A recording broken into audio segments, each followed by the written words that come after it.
The alien queen suddenly collapsed. The human guard discovered the hidden cause part. The massive crystalline palace of Zorax Prime glittered under 3 moons as Rita Jones walked her patrol route. The human guard moved quietly through corridors that towered 30 feet above her head, designed for beings twice her size. Rita had been stationed on this alien world for 2 years now, part of the first human security detail assigned to protect the Zoraxian royal family. Queen Zalara ruled. Over billions of the insectoid Zoraxians, her species dominated this sector of the galaxy, with advanced technology and formidable warriors. Yet despite their impressive appearance with their iridescent exoskeletons and multiple limbs, the Zoraxians had sought human guards. This puzzled many. But Rita knew the truth. Humans possessed something the Zoraxians lacked: adaptability and intuition. Rita checked her scanner and continued her rounds. The night seemed peaceful. The soft blue glow from the bioluminescent plants in the royal gardens cast strange shadows across the marble floors. Rita paused to admire the view of the capital city below its spires reaching toward the stars. She continued her patrol, passing several Zoraxian guards, who clicked their mandibles in greeting. Rita nodded back. Having learned their customs during her time here, the relationship between humans and Zoraxians was still new. Barely 5 years since first contact. Yet the Queen had specifically requested human guards for her personal detail. Suddenly a piercing alarm shattered the silence. Rita sprinted toward the royal chambers, her heart pounding in her chest. She activated her comm link. "Maya, what is happening?" Her human colleague Maya Diaz responded. Breathlessly, "The Queen, she has collapsed. Get to the royal chamber." Now when Rita arrived, she found chaos. Several Zoraxian attendants buzzed frantically around a collapsed figure on the floor. Queen Zalara lay motionless. Her normally glowing blue skin now dull and ashen. The royal physician Cruzix waved multiple appendages in distress. "Our queen has fallen." And we cannot determine why. The physician clicked in the translator. "Our scans show no poison, no injury, no disease." "We are lost." Rita stepped forward, carefully assessing the scene while other guards kept the perimeter secure. She noticed something subtle that the aliens had missed with their compound eyes. Zoraxians perceived the world differently than humans. "May I approach the Queen?" Rita asked, maintaining protocol. The physician hesitated but nodded. Rita knelt beside the massive alien ruler. She noticed a faint smell, something sweet yet artificial that seemed out of place in the organic chamber. Rita scanned the room, her eyes catching a small crystalline object partially hidden beneath the Queen's sleeping platform. "Wait," she said, picking up the object with gloved hands. "This isn't Zoraxian technology." The gathered aliens stepped back in surprise. Rita turned the device over, in her hands recognizing elements of both Zoraxian and another alien design. "The Mavorians, sworn enemies of the Zoraxians. I think this is an ultrasonic emitter." She explained it produces sound waves at frequencies that would be harmless to humans, but could disrupt Zoraxian neural pathways your species hears in ranges we cannot. "The Queen hasn't been poisoned.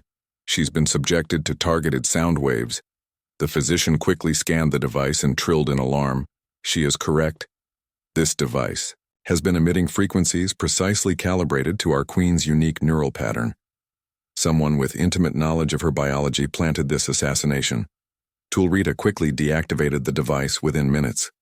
Queen Zalara began to stir, her multiple eyes slowly focusing. The physician administered a stabilizing agent while Rita secured the evidence. "The question is who placed it here?" Rita said, "We need to review security footage." Maya joined them, accessing the palace systems, but the cameras showed nothing unusual. Whoever did this knew how to avoid detection. Maya said, her eyes narrowed as she reviewed personnel logs. "Wait. Someone accessed the Queen's chambers during shift change, a maintenance worker.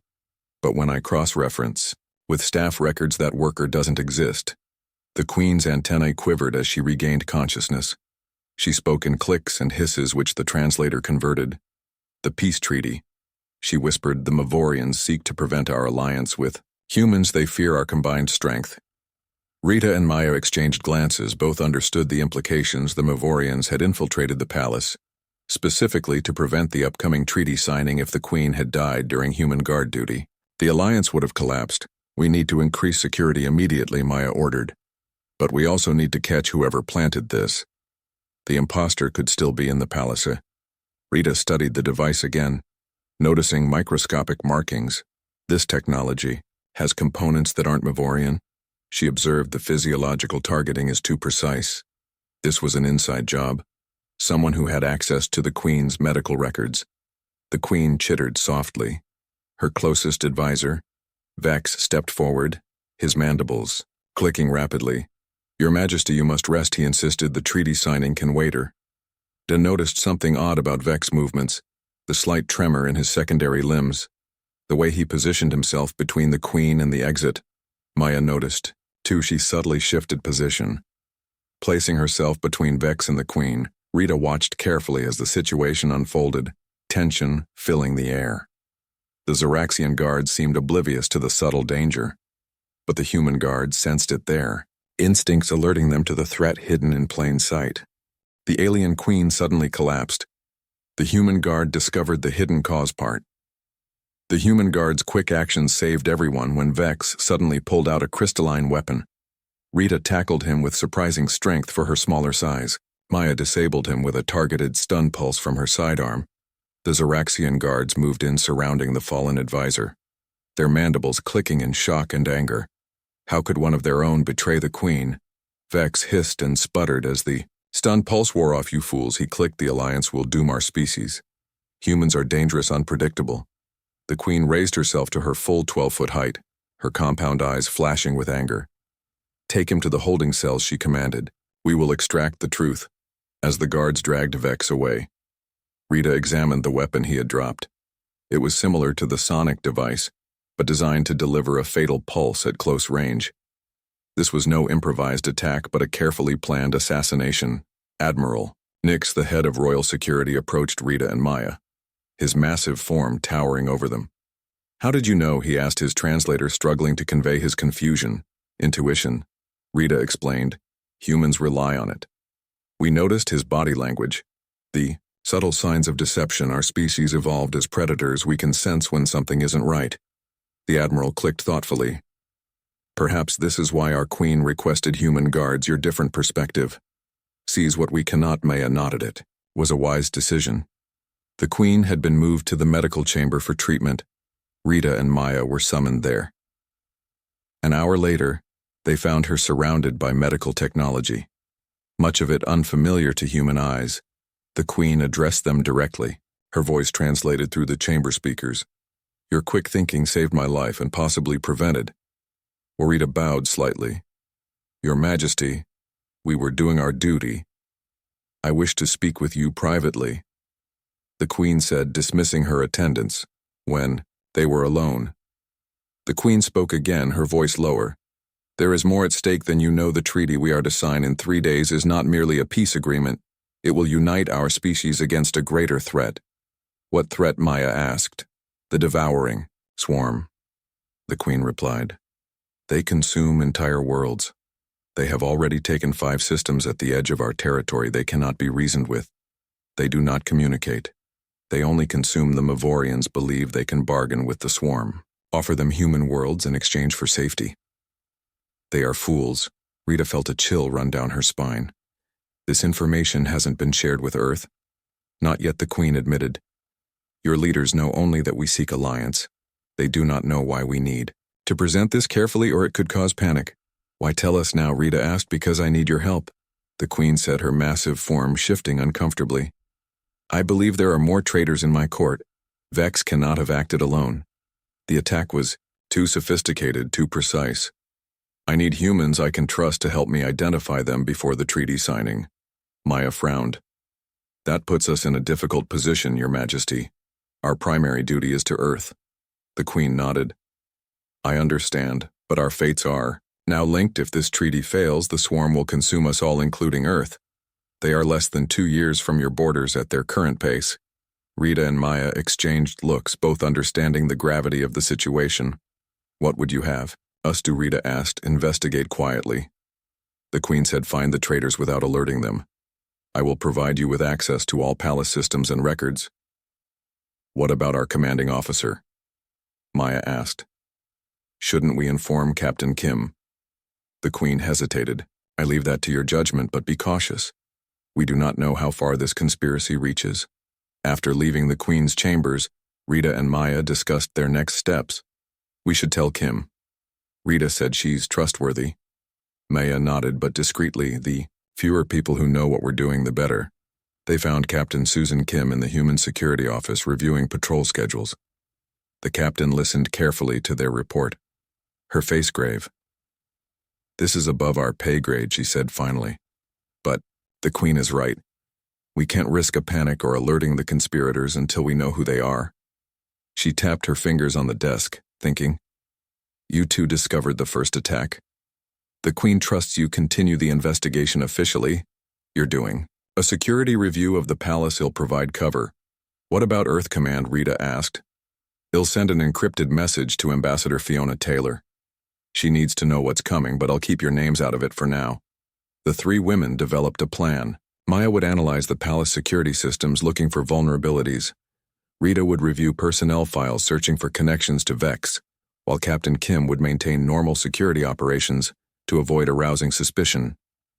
The next morning, Rita began her investigation. The palace data systems were vast and alien in design, but the humans had been given translation interfaces. She searched through Vex records looking for associates or unusual activities. After hours of searching, she found something. Vex had accessed the medical database numerous times in the past month, specifically the Queen's neural scan data. He had also communicated regularly with 6 other Zoraxians, all high-ranking officials. Rita cross-referenced these names with the security logs, finding that 3 of them had been present during shift changes when the sabotage device could have been planted. She forwarded this information to Maya and Captain Kim Ian. While Maya had discovered something troubling, someone had created a backdoor in the palace security network, allowing them to erase camera footage. She traced the access points, finding that one of them was in the communications center, where messages to and from the Mavorian delegation were processed. Someone was feeding information to the Mavorians, and they had access to critical palace systems. The alien Queen suddenly collapsed. The human guard discovered the hidden cause part. The Rita met Maya in their secure quarters that evening. To compare findings, 3 of Vex associates were in positions to plant the device. Rita explained, showing Maya the data. One is a royal physician, another is a maintenance supervisor, and the third is part of the Queen's food preparation team. Maya nodded grimly, and I found evidence that someone is communicating with the Mavorians. They created a hidden channel in the diplomatic communication system. Captain Kim joined them, reviewing their findings, her expression serious. This goes deeper than we thought. She said the Mavorian ambassador arrives tomorrow for pre-treaty discussions. We need to identify the traitors before then. What about questioning Vex? Rita suggested. The captain shook her head. The Zoraxians tried their truth enzymes on him, but he's been chemically modified to resist them. He refuses to name his accomplices. Maya tapped her tablet, displaying the palace layout. I have an idea, she said. The communication backdoor has to be physically maintained. Someone has to access the system regularly to keep it hidden from standard security scans. If we monitor the access points, we might catch them. It's worth trying. Captain Kim agreed. He'll arrange for you to have access to the communications center. Rita, you continue investigating the 3 suspects the next day. Rita shadowed the royal physician, Dr. Zorax, observing as he performed his duties. Nothing seemed unusual about his behavior. He treated several Zoraxian guards for minor injuries and prepared medication for the Queen. Rita noted that he never went near the Queen's private chambers where the device had been found. She moved on to the maintenance supervisor, Yala, who was overseeing repairs to one of the palace environmental systems. Rita watched as Yala directed workers, noticing how thoroughly she inspected their work. Yala seemed dedicated to her job, showing no signs of deception. The third suspect, Creve, worked in the royal kitchens, preparing the Queen's specialized nutrition. Rita observed him carefully as he mixed various substances, following strict protocols. He seemed nervous, but that could be normal given the pressure of preparing food for royalty. While Rita conducted her surveillance, Maya monitored the communication center hidden in a maintenance alcove. She watched as various Zoraxians and a few humans went about their duties. Hours passed with nothing unusual happening. Maya was about to change position when she noticed a Zoraxian technician access a terminal. then look around furtively. The technician typed something quickly, then inserted a small crystal into the terminal. It glowed briefly, before she removed it and slipped it into a compartment in her exoskeleton. Maya took pictures with her specialized camera and marked the terminal for investigation. That evening, the three humans met again to share information. "I think I found our spy," Maya said, showing them the images. "Her name is Trixie, a communications technician with high-level clearance." Captain Kim studied the images. "Good work, let's see if she connects to any of Rita's suspect." Rita shook her head. None of them interacted with her directly. "But I found something interesting about Kriv, the food preparer. His logs show he accessed the Queen's chambers multiple times outside his normal schedule. He claimed it was to check on dietary equipment, but there was no record of any maintenance requests." The captain tapped her comm badge, alerting palace security to place both Trix and Kriv under surveillance discreetly. The next morning brought new complications.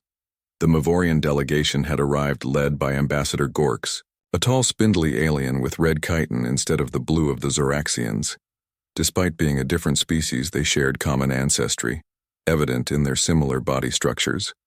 Rita was assigned to the security detail for the welcoming ceremony, watching as the Queen greeted the ambassador formally. The tension in the room was palpable, despite the polite words exchanged during the ceremony. Rita noticed Kriv entering the banquet hall carrying special nutrients for the Queen, she observed, as he placed them near the throne, then whispered something to one of the Queen's attendants. The attendant nodded and approached the Queen. Instinctively, Rita moved closer, positioning herself where she could see what was happening. The attendant offered the Queen the nutrient drink. Rita noticed Kriv watching intently, his antennae twitching rapidly, a sign of anxiety among Zoraxians. "Trust your instincts," Captain Kim had told her. Rita didn't hesitate. She stepped forward. "Your Majesty, if I may suggest, your personal physician should verify this formula given recent events." The Queen paused, her compound eyes studying Rita before nodding. The attendant seemed startled, but handed the drink to another guard to take to the royal physician. Kriv began, backing away slowly, edging toward the exit. Rita signaled to another human guard to follow him while maintaining her position near the Queen. The ceremony continued, but Rita noticed Trix, the communications technician, entering the hall. She took position near the Mavorian delegation, her eyes constantly moving between them and Kriv, who now stood near the exit. Maya, who was monitoring the security feeds from the control room, noticed the interaction. She alerted Captain Kim, who quietly deployed additional guards to the banquet hall. The royal physician returned shortly with alarming news. The nutrient drink contained traces of a neural toxin, different from the sonic attack but potentially just as deadly. The Queen ordered the banquet hall sealed. Panic erupted among the guests. The Mavorian ambassador protested loudly, claiming diplomatic immunity, while Zoraxian guards moved to secure Kriv, who tried to flee in the chaos. Trix approached the Mavorian delegation, slipping something to one of their aides. Rita saw the exchange and moved to intercept, but the crowded hall slowed her progress. Trix saw Rita coming and bolted, running toward a service corridor. Maya, tracking through security cameras, directed other guards to cut her off outside the banquet hall. Captain Kim coordinated the response, securing the Mavorian delegation in their quarters, while palace security detained Kriv for questioning. Rita pursued Trix through the service corridors. The Zoraxian technician was faster, but Rita knew the layout better, taking shortcuts to close the gap. The alien Queen suddenly collapsed.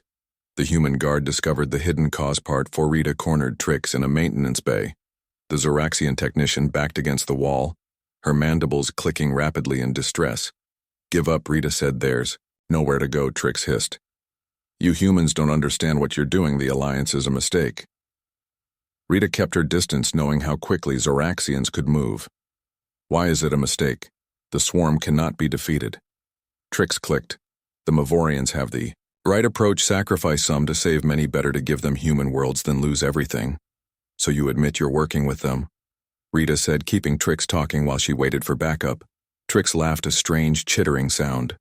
"We are working for the survival of our species." The Queen is blinded by optimism, believing your primitive species can help against a force that has consumed civilizations far more advanced than yours.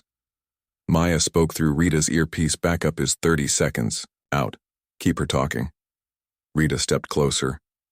Why try to kill your own queen? She refuses to see reason. Trix said, her mandibles clicking with agitation. The Mavorians have communicated with the swarm. They understand it better than we do. They know it can be directed like a weapon. That caught Rita's attention. Directed how? But Trix realized she'd said too much. She suddenly lunged forward, her exoskeleton extending sharp spines. Rita dodged, barely avoiding the poisoned tips. She rolled behind a storage container, drawing her stun weapon. Trix moved with incredible speed, scaling the wall and leaping across the ceiling. Rita tracked her movement, firing twice but missing as the Zoraxian darted between shadows. Backup arrived, Zoraxian guards flooding the room. Trix shrieked in defiance before smashing a panel on the wall. Alarms blared as atmospheric pressure began to drop. Emergency bulkheads slammed down, separating Rita from the guard. Rita found herself trapped in the maintenance bay with Trix, the Zoraxian technician, circling her from the ceiling. You are alone now, Trix hissed, dropping to the floor. Her claws extended. Rita kept her weapon trained on the alien. You're making a mistake, she said. The swarm can't be controlled. It will consume everything, including the Mavorians and Zoraxians. Trix paused. How would you know anything about the swarm? You humans are newcomers to the galaxy. Rita saw her opportunity to gain information.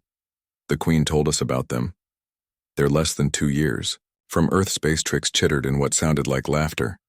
It is much closer than that. The swarm has already sent scouts to your solar system. Your people just don't recognize them. Yet the Mavorians have been tracking them. They know the swarm's patterns. Maya's voice came through Rita's earpiece. Again, we're cutting through the bulkhead. Keep her distracted. Rita lowered her weapon slightly. Why would the Mavorians share this information with Zoraxians?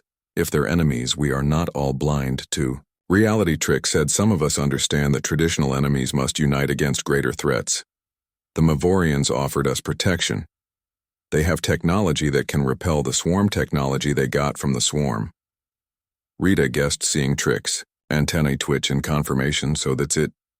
The Mavorians made contact with the swarm, stole technology, and now think they can control it. Not control. Redirect. Trix corrected it toward less valuable worlds. Your Earth, for instance, the bulkhead behind. Trix began to glow as cutters worked through the metal. Rita needed to keep her attention. And you believe they'll spare Zorax Prima? Trix hesitated, her compound eyes blinking in the Zoraxian equivalent of uncertainty. The agreement. Let me guess, Rita interrupted. The Mavorians promised to protect Zorax in exchange for sabotaging the human alliance, and you're just taking their word for it. Trix raised herself to her full height. They provided proof. They showed us how to use swarm technology. The device that affected the Queen was based on their designs. The stolen technology, Rita said. And now you've given the Mavorians access to your Queen's neural patterns through that device. What do you think they'll do with that information? For the first time, uncertainty showed in Trix's posture. The bulkhead finally gave way. Guards rushing in. Trix whirled to face them, giving Rita the opening she needed. She fired her stun weapon, the pulse hitting Trix squarely. She collapsed, her limbs twitching. Captain Kim arrived as the guards secured Trix. Good work, Rita, she said. We need to get this information to the Queen immediately. When they reached the royal chambers, they found the Queen in conference with her security council and the human ambassador, Fiona Taylor, a tall woman with dark skin and fierce eyes. Captain Kim reported what they'd learned. So the Mavorians have been in contact with this swarm, the ambassador said gravely. Yes, Your Majesty, Rita added. They claim to have technology derived from the swarm. They plan to sabotage our alliance and direct the swarm toward human space. The Queen clicked her mandibles thoughtfully. The Mavorian ambassador denies all knowledge of the plot, claiming these are rogue elements. Of course he does, Captain Kim said. But Trix's testimony suggests otherwise. With your permission, Your Majesty, Ambassador Taylor said. I'd like to speak with the Mavorian ambassador directly. Bring human perspective to the interrogation. The Queen agreed. Rita and Maya were assigned to accompany the ambassador as she confronted Ambassador Gorks in his secured quarters. Ambassador Gorks maintained his innocence, his red exoskeleton gleaming under the chamber lights. I am shocked by these allegations, he clicked through his translator. These traitors acted without official sanction. Ambassador Taylor studied him carefully, her expression unreadable. That's interesting, she said. Because we traced communications from your personal quarters to Trix Gork's antennae twitched.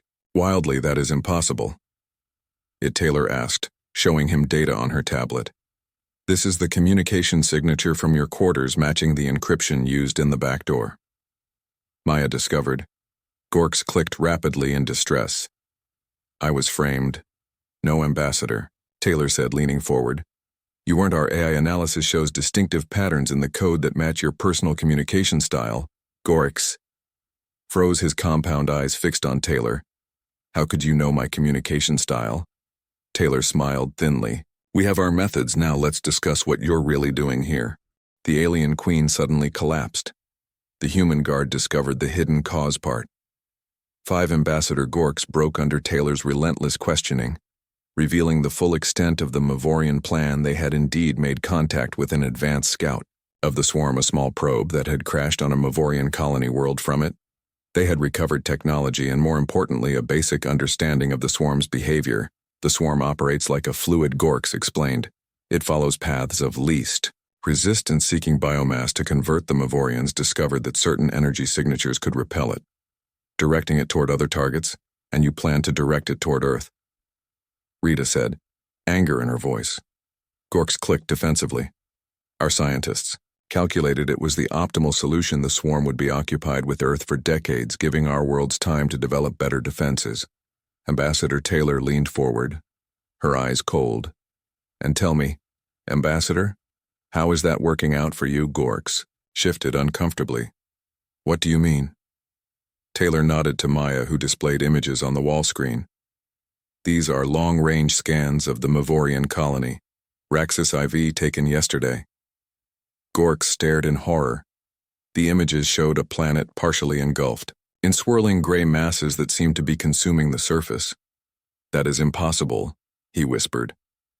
Raxus IV was not in the swarm's path. No, Taylor said it wasn't. But 3 days ago, the Mavorian defense array you installed there to test your repelling technology activated. Something went wrong. Instead of repelling the swarm, it attracted it. The swarm changed course immediately. This can't be. Gorks insisted. Our models are wrong. Taylor interrupted. Your understanding of the swarm is incomplete. Every attempt to direct it has backfired catastrophically. The Queen summoned them all to an emergency council meeting later that day. The mood was grim as the images of Raxus IV were shared with the Zoraxian leadership. The Mavorians have inadvertently accelerated the swarm's advance. Admiral Nix reported it will reach Zorax Prime in 6 months. Not the 2 years we projected, and Earth Ambassador Taylor asked. 8 months. The Admiral replied. Perhaps less. Gorks, now under guard, clicked his mandibles. In distress, our scientists believed the technology was reliable. Queen Zalara rose to her full height, her compound eyes flashing. We have been divided by ancient conflicts, while a greater threat approaches. Now we face extinction because of your arrogance. The council chamber fell silent. We have one advantage, the Queen continued. One. The Mavorians overlooked humans. Rita and Maya stepped forward at the Queen's gesture. These humans, with their different biology and perspective, discovered what our own people missed. They think differently, see differently. They may be our best hope. Ambassador Taylor nodded. The Earth Defense Council has been developing countermeasures since we first learned of the swarm. We have technologies the Zoraxians and Mavorians lack, like what Admiral Nix asked skeptically. Electromagnetic pulse weapons, Taylor said, designed to disrupt the swarm's communication without harming organic life forms. We've tested them against similar hive organisms on Earth. Gorks clicked. In surprise, the swarm is resistant to EMP weapons we've tried. Taylor smiled. Because you used the wrong frequencies. The swarm uses quantum entanglement for local communication, but standard electromagnetic signals for long-distance coordination. We can disrupt those signals.